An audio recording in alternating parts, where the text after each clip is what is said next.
ये मन हमें इसी तरह मारता है, इसके सारी मनोकामना पूर्ण करो फिर भी साला के हमारा दुश्मन बन जाता है।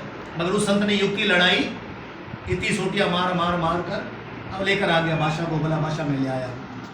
बोला अच्छा भाई आप कामयाब हो गए? बोला बादशाह देख लिए तो मुझे पता नहीं है, मगर मैंने अपना कार्य कर दिया है। जब बादशाह के पास लेकर गए, जब घास रखा तो उसने मुंह यूँ हटाया, मुंह हटाया कि उसे डंडी नजर आए, घास नजर नहीं आ रहा था।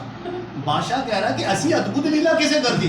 बोला महाराज यही अद्भुत लीला है, ये मन जो है ना ये आसानी से मित्र नहीं बनता। तो तुमने ऐसा किया? बोला बादशाह मैंने कुछ नहीं किया। बोला भाई बताओ यार, आप हकदार हो, वो तो मैं दे दूंगा, जो मांगो वो दे दूंगा, मगर तुम बताओ ऐसा कौन सा उपयोग कर दिया आपने जो इतनी जन सब लोग आए वो नहीं कर पाए और तुमने कर दिया? बोला महाराज जी मैंने एक ही काम किया, सुबह से शाम तक इतनी डंडियाँ इसको मारी है कि ये शायद सारी जिंदगी बिस्तर मुंह नहीं मारेगा। बोला सतगुरु भगवान की जय। अब देखें ये अद्भुत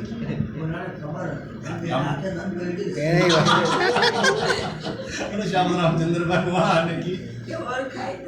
तो मन को समझाने के लिए संतों ने ये सारे उपयोग बताए गए कि भाई वास्तव के अंदर हमारा कोई शत्रु नहीं है, हमारा कोई मित्र नहीं है। कबीर साहब ने तो एक खुली बात कह दी है, कबीर खड़ा बाजार में सबकी मांगे खेल, ना खाऊं से दोस्ती ना खाऊं से बेर। उन्होंने साफ कह दिया ना मुझसे कोई दोस्ती करनी है ना मुझसे कोई वेर है, क्योंकि अगर वेर करूंगा तब मुझे भोगना पड़ेगा, दोस्ती करूंगा तब भी भोगना पड़ेगा। तो प्रेम में भी अग्नि है और दुश्मनी में भी अग्नि है, तो हम तो खड़े वहीं के वहीं। तो यहाँ कहने का तात्पर्य है कि मन को हम जहाँ रखेंगे और उसको रखने के लिए हमें परिबंध परमात्मा अपने सदगुरु से उसको जोड़कर रखना है। जब उसे जोड़कर रखेंगे तब हमारे अंदर परिवर्तन आएगा, क्योंकि हमारा शत्रु कोई और नहीं, हमारा मन ही है।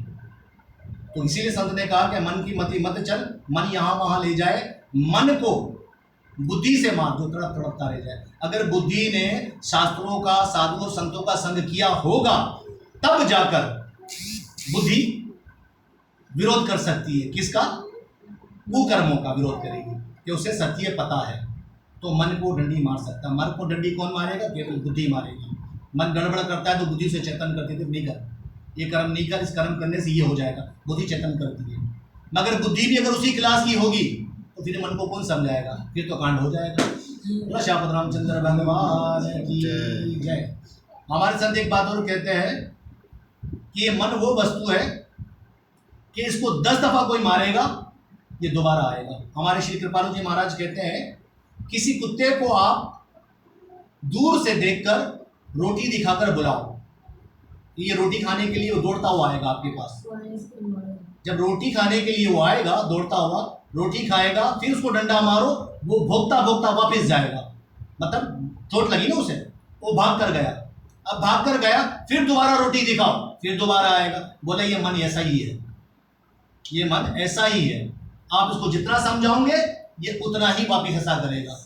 चले भी इसको घुमा कर लेकर आ गए, फिरा कर लेकर आ गए, ठीक है ना, अच्छा खिला पिला कर लेकर आए, वापस खड़ा हो गया। अरे भाई क्यों भाई, क्या हुआ तुझे? कभी साहब कहते क्या कहते हैं, कुत्ते की दोस्ती जीव का जंजाल, प्यार करूँ तो चाटे, गुस्सा करूँ तो काटे।